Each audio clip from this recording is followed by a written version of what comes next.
میں سے عاجز رہی۔ یہی حال شاملی کا بھی تھا۔ میر صادق اس سے بہت قریب تھا، مگر پھر بھی اس نے اپنے دل کی بات شاملی سے نہیں کہی تھی۔ آج اتفاق سے دونوں زیادہ بہک گئے تھے، اس لیے دل کی باتیں بے ساختہ ان کی زبانوں پر آ رہی تھیں۔ شاملی کسی بہانے سے وہاں آتی اور کچھ دیر ٹھہر کر میر صادق اور غلام علی لنگڑے کی باتیں سننے کی کوشش کرتی۔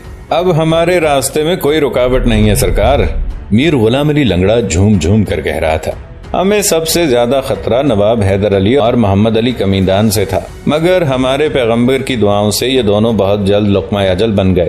غلام علی لنگڑے کا اشارہ حسن بن صباح کی طرف تھا۔ ہمارے پیغمبر کی کیا شان ہے۔ حسن بن صباح کے نام پر میر صادق کی آنکھیں چمکنے لگیں اور وہ بہت زیادہ پرجوش نظر آنے لگا تھا۔ قلعۃ الموت سے ابھرنے والی روشنی ہر مقام پر ہماری دستگیری کرے گی۔ عنقریب ریاست میسور بھی راکھ کا ایک ڈھیر بن جائے گی۔ ہمارے پیشرو کارندوں نے مسلمانوں کی کتنی بڑی حکومت کو ٹکڑے ٹکڑے کر دیا۔ طویل و عریض ہندوستان کی قسمت کا مالک مغل شہنشاہ آج کتنا بے اثر ہے کہ دلی کے قلعے میں بیٹھ کر کسی کٹ پتلی کی طرح ناچ رہا ہے۔ مشاعرے ہیں، مرغوں اور بٹیروں کی لڑائیاں ہیں یا خوبصورت عورتوں کے رقص ہیں۔ جانثاروں کے سینے جذبہ وفا سے خالی ہو چکے ہیں اور ان کی شمشیروں کو زنگ لگ چکا ہے۔ نظام علی خان انگریزوں کے قدم پر سر رکھ کر سو گیا۔ والاجہ محمد علی در در بھٹکتا پھر رہا ہے۔ اگر کبھی وہ ارکاٹ کی طرف واپس آیا بھی تو اس کی گردن میں انگریزوں کا طوق غلامی ہوگا۔ بس ایک ٹیپو رہ گیا ہے۔ شاملی بہت غور سے ان دونوں کی باتیں سن رہی تھی۔ ٹیپو اپنے باپ پر گیا ہے اور بہت سخت جان ہے، اس لیے وہ انگریزوں کی غلامی قبول نہیں کرے گا۔ میر غلام علی لنگڑے نے سلطنت خداداد کے فرمانروا پر رائے زنی کرتے ہوئے کہا، غلامی نہیں تو پھر موت قبول کرے گا۔ میر صادق نے ہنستے ہوئے کہا، ہمارا مقصد تو یہ ہے کہ ہندوستان میں کسی اسلامی ریاست کا وجود باقی نہ رہے۔ پھر شاملی نے ساری باتیں ریاست کے وزیر مالیات پورنیا کو منتقل کر دی۔ مجھے تو یہ لوگ مسلمان ہی نہیں معلوم ہوتے، اپنی قوم کی بربادی کے منصوبے بنا رہے ہیں۔ تیرا اندازہ غلط نہیں تھا پورنیا، رانی لکشماں نے ایک پرجوش قہقہہ لگایا۔ اب کیا ہمارا رام راج کا خواب پورا ہو جائے گا؟ ہمیں انتظار کرنا ہوگا مہارانی، پورنیا نے ایک ایک لفظ پر زور دیتے ہوئے کہا۔ پورنیا بہت گہرا انسان تھا، وہ ہمیشہ غیر جذباتی لہجے میں بات کرتا تھا اور اس کے دل پر عقل غالب رہا کرتی تھی۔ کتنا انتظار؟ رانی لکشماں نے جھنجھلا کر کہا، کیا اس وقت یہ خواب پورا ہوگا جب شمشان میں ہماری چتائیں جل رہی ہوں گی؟ اتنی مضبوط حکومت کی بنیادیں تباہ ہونے میں ابھی بہت وقت لگے گا۔ پورنیا کی آواز جذبات سے خالی تھی۔ ابھی تو ایک ستون گرا ہے، مگر میں سمجھتا ہوں کہ ریاست میں اور بھی جانثار موجود ہیں۔ جب جانثاروں پر غدار غالب آ جائیں گے تو آپ کے خوابوں کی تکمیل ہو جائے گی۔ پورنیا، میں تجھے ہندو ریاست کا وزیر اعظم بناؤں گی۔ رانی دیواجی منی نے پورنیا کو نئی پیشکش کی۔ میں کسی عہدے کا طلبگار نہیں ہوں مہارانی۔ پورنیا بہت عیار تھا۔ مجھے تو ہر حال میں اپنے ہم مذہبوں کی بالادستی منظور ہے۔ اگر تو کہے تو ہندو راج کے لیے انگریزوں سے رابطہ قائم کیا جائے۔ رانی لکشماں نے ایک اور تجویز پیش کرتے ہوئے کہا، ابھی ٹیپو کی سلطنت مضبوط بنیادوں پر استوار نہیں ہوئی ہے، یہی موقع ہے کہ ریاست پر ایک بھرپور ضرب لگائی جائے۔ پورنیا حیرت سے رانی لکشماں کی طرف دیکھنے لگا۔ ماضی میں مرہٹے ہماری دعوت پر حملہ آور ہوتے رہے ہیں، مگر وہ حیدر علی کا زمانہ تھا، کسی نہ کسی طرح اس نے میسور کو بچا لیا۔ رانی لکشماں نے اپنے منصوبے کی وضاحت کرتے ہوئے کہا، اب موسم بدل چکا ہے، ٹیپو کو زیادہ مہلت نہیں دینی چاہیے اور مرہٹوں کے ساتھ انگریزوں کو بھی شریک کار بنا لینا چاہیے۔ مہارانی اپنے معاملات کو بہتر سمجھتی ہیں۔ پورنیا بڑی ہوشیاری سے گفتگو کر رہا تھا۔ میں اپنا کام انجام دے رہا ہوں، آپ دوسرے محاذ پر جنگ جاری رکھیں۔ آخر رانی لکشماں اور رانی دیواجی منی نے ایک انتہائی شاطر شخص ترمل راؤ کا انتخاب کر کے اسے مدراس روانہ کر دیا۔ ٹیپو ان تمام سازشوں سے بے خبر ریاست کی تعمیر نو میں مصروف تھا کہ اچانک گورکھ کے باشندوں نے بغاوت کر دی۔ نواب حیدر علی کے زمانے میں بھی یہاں کئی بار بغاوت ہو چکی تھی، مگر والی میسور نے اپنی ذہانت سے ہر مرتبہ اس فتنے کو دبا دیا تھا۔ حیدر علی کے مرتے ہی گورکھ کے باشندوں نے پھر سر اٹھایا۔ ٹیپو سلطان فوری طور پر 12,000 پیادے، 10,000 سوار اور 22 توپیں لے کر گورکھ پہنچا۔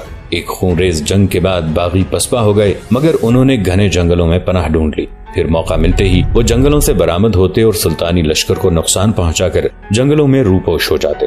آخر ٹیپو نے پورے جنگل کو کاٹنے کا حکم جاری کر دیا۔ ٹیپو تقریباً 8 ماہ تک گورکھ میں مقیم رہا، یہاں تک کہ سارے جنگلات کاٹ دیے گئے اور باغیوں کی محفوظ پناہگاہیں برباد کر دی گئیں۔ ہزاروں باغی مارے گئے اور 8,000 عورتوں اور مردوں کو گرفتار کر کے سرنگا پٹم روانہ کر دیا گیا۔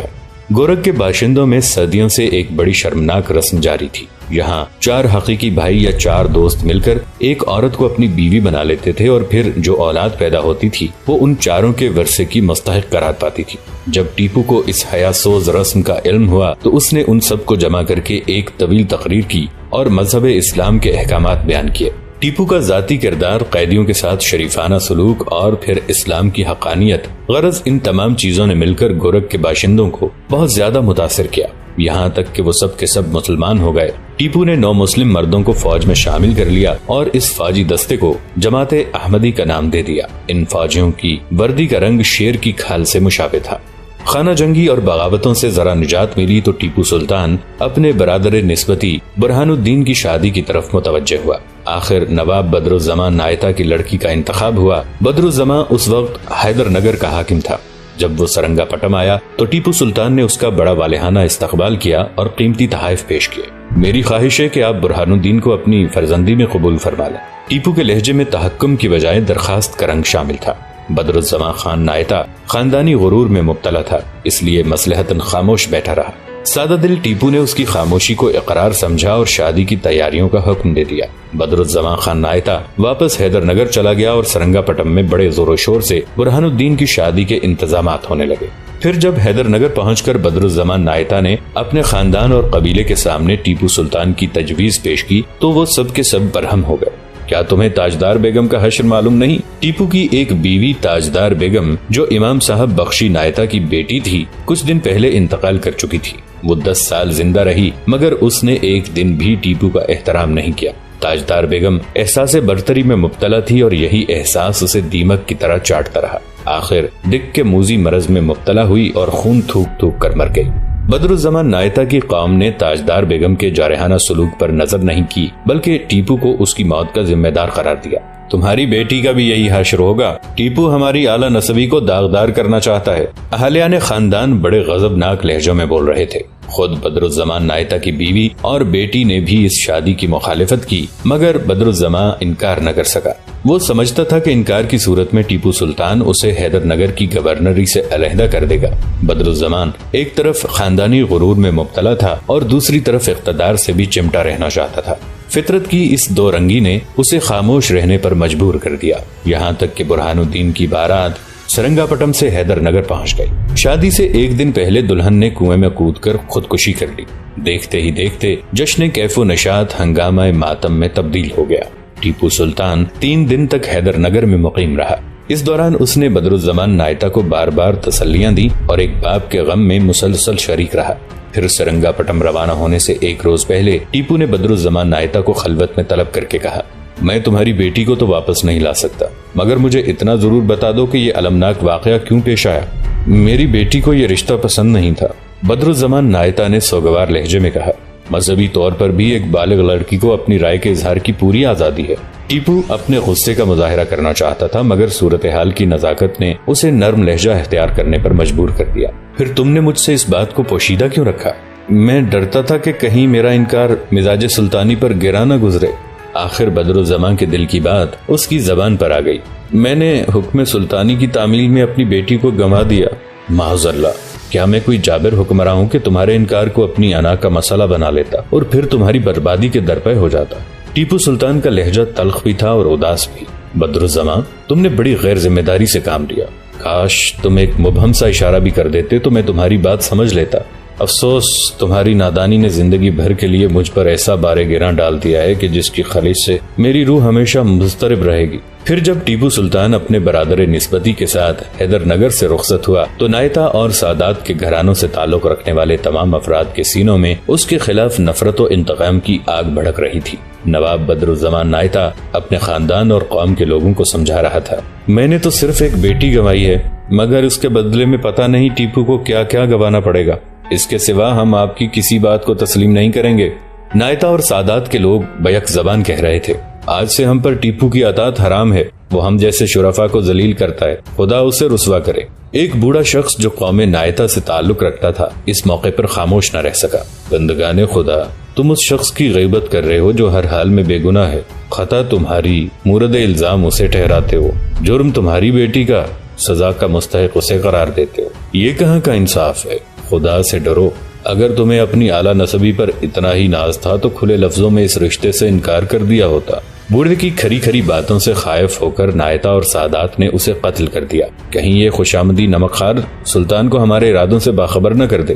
ٹیپو سلطان تیز رفتاری کے ساتھ سرنگا پٹم کی طرف بڑھ رہا تھا اور اسے خبر تک نہیں تھی کہ اس کے پیچھے کیسی کیسی سازشیں ہو رہی ہیں۔ جب مرہٹوں کو معلوم ہوا کہ انگریزوں اور ٹیپو سلطان کے درمیان صلح ہو گئی ہے اور ایسٹ انڈیا کمپنی معاہدہ سالوی کو ختم کرنے کے بارے میں سوچ رہی ہے تو وہ بدحواس ہو گئے۔ یہ معاہدہ سن 1768 عیسوی میں ہوا تھا، جس کی روح سے انگریز نظام الملک، مرہٹے، نوابین اود اور ارکاٹ اور راجگان ایک دوسرے کے حلیف قرار پائے تھے۔ اس معاہدے کے فسخ ہونے کے خیال سے مرہٹوں میں بے چینی پھیل گئی، چنانچہ نئے پیشوائے پونا باجی راؤ نے ٹیپو سلطان سے اس رقم کی ادائیگی کا مطالبہ کر دیا جو تاوان جنگ کے سلسلے میں حیدر علی پر قرض تھی۔ ٹیپو نے پیشوا باجی راؤ کے خط کے جواب میں صاف صاف لکھ دیا، والد محترم نے چند توپوں اور بندوقوں کے سوا اور کوئی ترکہ نہیں چھوڑا ہے، اگر کہیں تو یہ ساری چیزیں آپ کی خدمت میں روانہ کر دوں۔ پیشوا باجی راؤ کو ٹیپو کا یہ جواب پسند نہیں آیا۔ اس نے فوری طور پر نظام علی خان سے ایک خفیہ معاہدہ کر لیا تاکہ ٹیپو سلطان سے وہ علاقے دوبارہ حاصل کر لیے جائیں جن پر حیدر علی کی زندگی میں انہوں نے قبضہ کر لیا تھا۔ ایک بار پھر اتحادی فوجیوں نے سلطنت خداداد پر یلغار کر دی۔ حیدر بخشی جو قلعہ دھاڑا داڑ کا نگران تھا، اس نے مرہٹوں اور نظام حیدرآباد سے بڑی رشوت لے کر اس قلعے کے علاوہ کنچن گڑھ، نولکنڈا، نرکنڈا اور بدراندی کے اس پار کا تمام علاقہ دشمنوں کے حوالے کر دیا۔ جب سلطان کو یہ خبر پہنچی تو وہ ایک لشکر جرار لے کر دارالحکومت سے نکلا، پھر بنگلور کے راستے سے ادھونی کی طرف بڑھا۔ اس وقت ادھونی کا حاکم نظام علی خان کا داماد نواب مہابت جنگ تھا۔ اس نے فوری طور پر اپنے دیوان اسد علی خان کو سلطان کی خدمت میں روانہ کیا۔ مجھے تم لوگوں سے کوئی دشمنی نہیں، ٹیپو نے مہابت جنگ کے قاصد کو مخاطب کرتے ہوئے کہا۔ نظام علی خان نے مرہٹوں کے ساتھ مل کر سلطنت خداداد کی تباہی پر کمر باندھی ہے، اس لیے میں اسے سبق سکھانا چاہتا ہوں۔ خدا ہی جانتا ہے کہ وہ کیسا مسلمان ہے جو کافروں پر بھروسہ کرتا ہے اور اپنے ہم عقیدہ لوگوں کی بربادی کے منصوبے بناتا ہے۔ اس کے بعد سلطان نے اپنے ایک معتمد محمد غیاث کو یہ پیغام دے کر نظام کے دربار میں پیشا۔ میں ٹیپو سلطان مسلمانوں کی سلطنت کو تقویت دینا اور مذہب اسلام پر اپنا جان و مال نثار کر دینا چاہتا ہوں، آپ اس کار عظیم میں میرا ہاتھ بٹائیے۔ والد محترم نے بار بار مرہٹوں کو ہندوستان کی سالمیت کا واسطہ دے کر سمجھانا چاہا، مگر وہ فطرتاً حریص اور اسلام دشمن ہے۔ آپ بھی ان کے عہد و پیمان پر اعتبار نہ کیجیے، انہیں جب بھی موقع ملے گا وہ میرے اور آپ کے خلاف حملہ آور ہوں گے، اس لیے بہتر ہے کہ ہم دونوں مل کر اسلام کے ان بدترین دشمنوں کا قلع قمع کر دیں۔ اس کے بعد آپ کو جو علاقے پسند ہوں اپنی تحویل میں لے لیجیے، میں اسلامی سلطنت کے فروغ کے سوا کچھ اور نہیں چاہتا۔ ابھی وقت ہے، سنبھل جائیے، ورنہ قدرت بار بار مہلت نہیں دیتی۔ ٹیپو سلطان کا خط اس قدر اثر انگیز تھا کہ نظام علی خان جیسا خود غرض انسان بھی سوچنے پر مجبور ہو گیا۔ جب وزیروں نے دیکھا کہ نظام ڈگمگا رہا ہے تو وہ ایک بار پھر سازشوں کے تمام تر ہتھیاروں کے ساتھ اس کے دل و دماغ پر حملہ آور ہوئے۔ حضور، ایک نائب کا بچہ آپ کا معاون ثابت ہوگا؟ معاذ اللہ۔ میر صادق کا بھائی میر عالم بڑے خوفناک لہجے میں بول رہا تھا۔ بخدا یہ آپ کی بلند اقبالی کی تحقیر ہے، وہ چاروں طرف سے گر گیا ہے، اس لیے مذہب کا سہارا لے کر سنبھلنے کی کوشش کر رہا ہے۔ اگر آپ نے اسے سنبھلنے کی مہلت دے دی تو وہ اس طرح مقابل کھڑا ہوگا جیسے کوئی درندہ اپنے شکار کے سامنے۔ حیدر علی بھی بڑا ہیلا گر تھا، بیٹا بھی اسی کے نقش قدم پر چل رہا ہے۔ ٹیپو کی پرفریب باتوں میں نہ آئیے۔ نظام کے دل و دماغ میں روشنی کی جو کرن پھوٹی تھی، میر عالم کی گمراہ کن تقریر نے اسے بجھا دیا اور ٹیپو کا سفیر محمد غیاث ناکام و نامراد واپس آ گیا۔ مجبوراً ٹیپو نے پورے زور و شور سے ادھونی پر حملہ کر دیا، مگر جب سلطان کو معلوم ہوا کہ قلعے میں نظام علی خان کی بیٹی اور دوسری خواتین موجود ہیں تو اس نے اپنی فوج کو قلعے پر قبضہ کرنے سے روک دیا۔ بعض فوجی افسر سلطان کے اس فیصلے سے متفق نہیں تھے۔ فرانسیسی سپہ سالار موسیولالی نے بڑے بے باکانہ انداز میں اپنی رائے کا اظہار کرتے ہوئے کہا، دشمن تو آپ کو ایک لمحے کی بھی مہلت نہیں دے گا، پھر آپ اسے اتنی رعایت کیوں دے رہے ہیں؟ میں نہیں چاہتا کہ اس جنگ سے معزز خواتین متاثر ہوں۔ ٹیپو نے موسیولالی کی دلیل کا تاثر لیے بغیر کہا، یہ موقع دوبارہ ہاتھ نہیں آئے گا سلطان۔ فرانسیسی سپہ سالار بہت زیادہ پرجوش نظر آ رہا تھا۔ خواتین کو تو بعد میں بھی بحفاظت روانہ کیا جا سکتا ہے۔ موسیولالی قلعے پر حملہ کرنے کے لیے اصرار کرتا رہا، مگر ٹیپو نے اپنا فیصلہ واپس نہیں لیا اور اعلان کر دیا کہ نظام الملک کی بیٹی اور قلعے میں مقیم دوسری خواتین کسی محفوظ مقام پر چلی جائیں۔ تیسرے دن نظام علی خان کی بیٹی اور تمام عورتیں قلعے سے باہر آئیں۔ ٹیپو نے انہیں خود اپنی نگرانی میں ان الفاظ کے ساتھ رخصت کیا: جب تم نظام علی خان کے پاس پہنچو تو اسے بتانا کہ ایک فاتح نے ان کے ساتھ کیسا سلوک کیا۔ اگر میں دوسرے حکمرانوں کی طرح ہوتا تو تم سب کو یرغمال بنا لیتا یا تہہ تیغ کر ڈالتا یا پھر اپنے تصرف میں لے آتا، مگر مجھے تم ایسی ہی عزیز ہو جیسی میری اپنی خواتین۔ جب عورتوں کا یہ قافلہ رائچور کی طرف چلا گیا تو ٹیپو نے قلعے کا محاصرہ تنگ کر دیا۔ پھر 18 دن کی مسلسل جنگ کے بعد ٹیپو کی فوج نے ادھونی کے اس قلعے پر قبضہ کر لیا، جو اپنی ساخت کے اعتبار سے انتہائی مضبوط تھا اور ناقابل تسخیر خیال کیا جاتا تھا۔ نظام علی خان کا داماد نواب مہابت جنگ سمجھتا تھا کہ شکست کے بعد ٹیپو اس سے نہایت تحقیر آمیز سلوک کرے گا، مگر ٹیپو خلاف توقع بہت عزت و احترام سے پیش آیا۔ نواب مہابت جنگ کو ادھونی سے اس طرح رخصت کیا جیسے وہ قلعے سے نکل کر کسی سفر پر جا رہا ہو۔ نظام سے بس اتنا کہہ دینا کہ اس کے لیے میرے دل کے دروازے ہمیشہ کھلے رہیں گے۔ کاش ہماری یہ طاقت اسلام دشمنوں کے خلاف استعمال ہوتی۔ قلعہ ادھونی کی تسخیر سے فارغ ہو کر ٹیپو مرہٹوں کی طرف متوجہ ہوا۔ اس نے سب سے پہلے کنچن گڑھ پر حملہ کیا۔ یہاں کی رانی فرار ہو گئی اور اس کے بیٹے نے گرفتار ہو کر اسلام قبول کر لیا۔ کنچن گڑھ کے بعد افواج سلطانی سانڈوز کی طرف بڑھی۔ یہاں کے حاکم نے کسی تاخیر کے بغیر سر اطاعت خم کر لیا اور سلطان کی خدمت میں قیمتی نظریں پیش کر کے اپنی جان بچائی۔ سانڈوز سے نجات حاصل کر کے سلطان کمیلی کی طرف بڑھا۔ یہاں ایک گھمسان کی جنگ ہوئی اور کمیلی کے علاقے پر ٹیپو کا قبضہ ہو گیا۔ فتح کے نشے میں سلطان کے بعض سپاہی بہک گئے اور انہوں نے چند خوبصورت عورتوں کو اپنی ہوس کا نشانہ بنا ڈالا۔ عزت دار خواتین یہ رسوائی برداشت نہ کر سکیں اور دریا میں ڈوب کر مر گئیں۔ جب سلطان کو اس واقعے کی خبر ملی تو اذیت و کرب سے اس کا چہرہ دھواں ہو گیا۔ کیا میرے سپاہی بھی اتنی گری ہوئی حرکت کر سکتے ہیں؟ تکلیف اور غصے کی زیادتی سے ٹیپو کی آواز لرز رہی تھی۔ سلطان معظم، جنگ کے دوران ایسے واقعات ہوتے ہی رہتے ہیں۔ بعض فوجی افسروں نے سلطان کو سمجھانے کی کوشش کی۔ تم بھی مجرموں کی پشت پناہی کر رہے ہو۔ یکایک سلطان کا لہجہ غضبناک ہو گیا تھا۔ یہ معمولی واقعہ نہیں، میری تاریخ اقتدار کا سیاہ ترین ورق ہے۔ پھر دوسرے دن ٹیپو نے کمیلی کے تمام باشندوں کو ایک میدان میں جمع ہونے کا حکم دیا۔ ساتھ ہی ان سپاہیوں کو بھی زنجیریں پہنا دیں جو اس سنگین جرم کے مرتکب ہوئے تھے۔ مرنے والی عورتوں میں کچھ شادی شدہ خواتین تھیں اور کچھ کنواری لڑکیاں۔ ٹیپو نے ان کے شوہروں، باپ اور بھائیوں کے ہاتھوں میں تلواریں دیتے ہوئے کہا: تمہارے مجرم حاضر ہیں، ان سے اپنی عزت و ناموس کے قتل کا بدلہ لے لو۔ خون کے بدلے خون، یہی اسلامی انصاف ہے۔ ٹیپو کی پرجلال آواز گونجی تو حاضرین پر موت کا سناٹا طاری ہو گیا۔ حکم سلطانی سن کر محکوم لوگ کانپنے لگے۔ حضور، ہم نے انہیں معاف کر دیا۔ مقتول عورتوں کے وارثوں کی آوازیں لرز رہی تھیں۔ آپ نے ہمارا حال پوچھ لیا، بس یہی ہمارے لیے کافی ہے۔ کس کا گھر جلا اور کس کی عزت لٹی، کوئی فاتح یہ نہیں پوچھتا۔ آپ فاتح نہیں، دیوتا ہیں کہ ہمارے غم میں شریک ہوئے۔ عجیب بے چارگی کا عالم تھا کہ جسے دیکھ کر سلطان کی آنکھیں بھی نم ہو گئیں۔ بے شک تم نے مجرموں کو معاف کر دیا، مگر میرے قانون کا فیصلہ ابھی باقی ہے۔ ٹیپو کی باروب آواز دوبارہ گونجی۔ تھوڑی دیر بعد ہی مجرم سپاہیوں کی لاشیں زمین پر تڑپنے لگیں۔